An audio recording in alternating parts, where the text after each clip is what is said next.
And as the US presses for a quick end to the war, European leaders have rallied behind President Zelenskyy at a special defense summit in Brussels. Now, they spoke of a new era of military preparedness and agreed to spend more on defense. William Denselow has all the details. A watershed moment was how European Commission President Ursula von der Leyen described this emergency summit, not just when it comes to Ukraine and its security, but Europe's security as a whole. Those were the two issues on the agenda here at this emergency summit of European leaders here in Brussels. When it comes to Ukraine, well, Ukraine's President Volodymyr Zelenskyy was in attendance. He said what was discussed at a round table meeting was short-term defensive needs such as more ammunition to Kiev, more drones, more military defense systems as well. He said discussions about Ukraine's potential accession to the European Union in the future.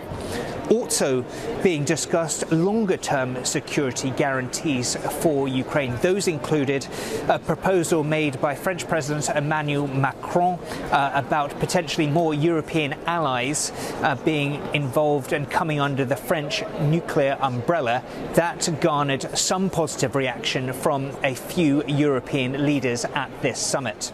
It's a very interesting idea, and we see to this proposal with high expectations because, nuclear umbrella would serve as really very serious deterrence towards Russia.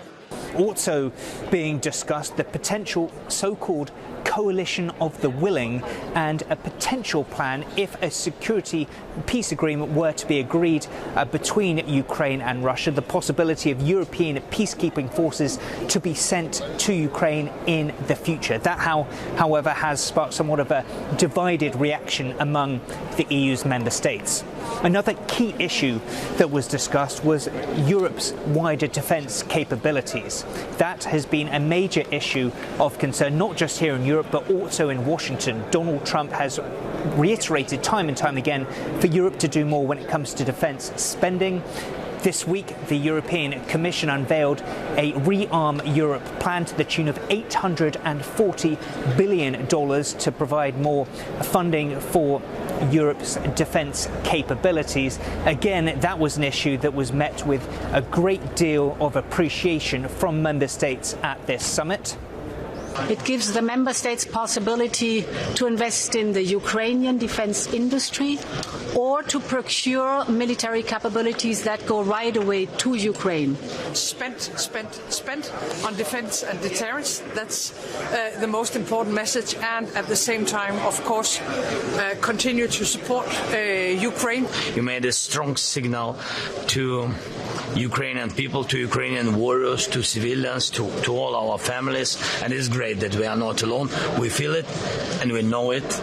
And really, on that issue of defence spending, we had a very strong message from Roberta Metsola at the start of the meeting here in Brussels on that issue of defence spending. She said simply, it's about damn time that Europe stands on its own 2 feet when it comes to its collective security. William Denselow, CNA, Brussels.